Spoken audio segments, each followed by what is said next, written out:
iPad basic setup and personalization. Watch this video to help set up your iPad and personalize it. If you would like to skip to a certain section of the video, please click on the links above to jump to that part of the video. iPad Basics Setup. To set up the settings within your iPad, you need to go to the settings section of your iPad. Within the settings section of the iPad, let's look first at the Wi-Fi. To initially set up the Wi-Fi, you need to be on EISD Wi-Fi. When you log into EISD Wi-Fi, it will ask you for your credentials. Those are going to be the login and username you use for the network. Under the General section is where you'll find About your iPad. Under the About section, the first line is your name. Your name should be labeled underneath your school, as in EHS, staff, -DEP, -iPad, your username. So that would be your first initial and your last name. Underneath there, I also want to point out the capacity and the available space. This will show you how much space you have available for downloads and for storing for apps. If you notice that you're not able to download apps or not download anything else, check your capacity. That will tell you much more information. Finally, underneath the available, there's the version number. This is version 8.2. This will tell you if your software is up to date. To customize your iPad, you're going to click on Settings, and then while in there, click on Passcode. A passcode is a 4-digit code that you use to keep other people out of your iPad. So I'm just going to use 1111 and then do the same thing again. Do not use this as your passcode because it's very easy for students to guess. All right, after you finish that, we're going to click on General, and then we're going to go to where it says Auto Lock. Auto Lock is how fast your passcode comes up. So I'm going to go ahead and click on that. The default is 2 minutes. As a teacher, I would use 15 minutes or never. 15 minutes means that your screen won't be on all day, but never if you're presenting. If you're presenting, you don't want to be typing your passcode in front of students, because if you type it in front of the students, then they will know your passcode and you'll have to reset it. So either 15 minutes or never is your best option. All right, and finally, we're going to talk about wallpaper. To customize your background so that your iPad doesn't look like everyone else's, you'll just click on Wallpaper, and then you can choose a new wallpaper. You'll be able to choose any pictures that you have in your photo library, or you can choose dynamic or stills. So I'll just choose dynamic here, and then choose anything that I want, so I'll just click right here. And then you can choose whether you want it to be your lock screen, your home screen, or both. So if I want it to be both, I can just go ahead and click Set Both, and then I've customized both of my screens. For Apple ID and app management, you should start with Settings.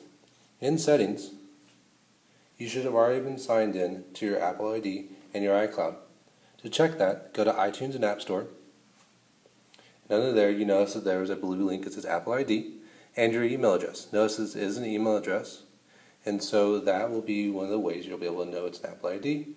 Also notice that your password, if you remember, that your password is a series of capital letters, lowercase letters, and numbers. It needs to be at least 8 characters long, with both the capital letter, lowercase letters, and numbers for the password. Above iTunes and App Store, there's also the iCloud. The iCloud is the way that the Apple ID connects to your storage device. On the very bottom of iCloud is Find My iPad.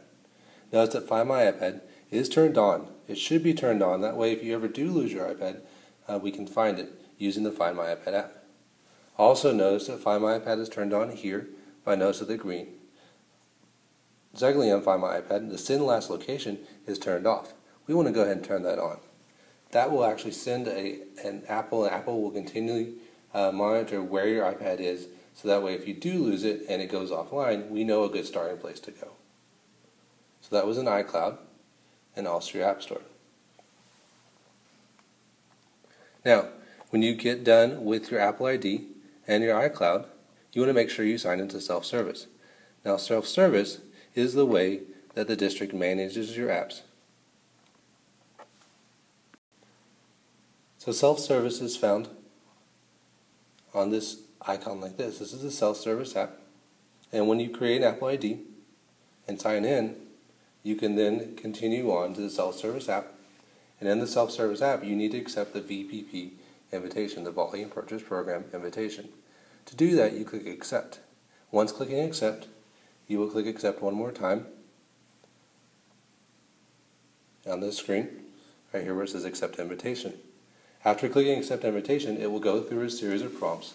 Those prompts will eventually ask you to sign into your Apple ID and confirm that you do want management of these apps by the district. Teachers also have the way of getting apps through the App Store. The App Store is not managed, but is also a way to get apps. The App Store is found on the home screen under the App Store app with the blue and the white A. To access the App Store, you click on the app itself, and in here you can search for apps above. Again, these are not managed, but these are another place you can find apps related to your teaching. Also in the App Store is where you could update any apps that you have not managed. Also in self-service, there's also a way to update your apps down here on the bottom. So you notice it says updates here. Any apps that need to be updated will be there as well. To update the software, to check to see if you need an update, go to Settings, go up to General, and where it says Software Update, by pressing that, it will check for any updates. Notice this iPad does need to be updated, so to update it, click the Download and Install. Now once it downloads, you will receive a red 1, and that red 1 tells you that there is an uninstall available. Also, if you notice that any of your App Store has a red number onto it, or any other location, that merely just indicates that there's something that needs to be changed or fixed. Click on that app or click on that App Store, and it will work you through what needs to be repaired. If you find that you need to delete an app, whether it's to clear up some space, that you just don't want it, or a student has a game on their iPad that they shouldn't have, all you need to do is just hold down the app until it starts to shake, and then an X will show up. Click on the X, and then it will say, do you want to delete the app? Say delete, and then that app is gone. To improve your battery efficiency, there's a couple of things that you can check on. The first thing that you want to do is to make sure that Bluetooth is not on unless you're actually using it. So you click on Bluetooth and turn it off, and then it won't be searching for a Bluetooth connected device when you don't have anything that's on. The next thing that you can do, if you're not in an area that's got Wi-Fi, is turn airplane mode on. Airplane mode will stop the iPad from searching for any kind of a data signal. The other thing that's helpful with airplane mode is that you can turn it on when you're charging your iPad, and it will charge faster. You can also access those two options by swiping up from the bottom of your iPad, and you get some icons down here. So the first one is airplane mode. I'm going to turn that off. You've got Wi-Fi and then also Bluetooth. When you're at school, this is how you'd want that to look. There may be times that you find it necessary to disconnect the Wi-Fi and then to re-add it. To do that, click on Settings, go up to Wi-Fi, and you'll notice EISD Wi-Fi is selected. Click on EISD Wi-Fi and then choose Forget this network. When this comes up, simply choose Forget. After it's forgotten the network, you can click on Wi-Fi and then click on EISD Wi-Fi again. Then you may log in with your network credentials and you will be reconnected to the EISD Wi-Fi.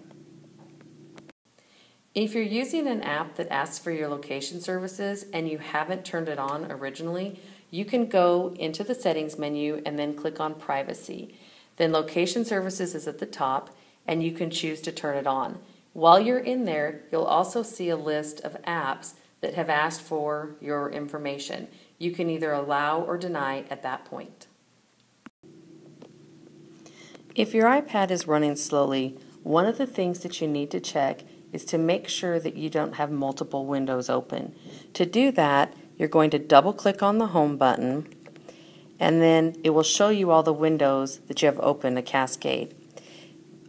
On iOS 9 and above, it will be on the left side. On iOS 8 and below, this will show up on the right side. Simply swipe up and it will close out any of the apps that you have open. Once a week, you need to restart your iPad.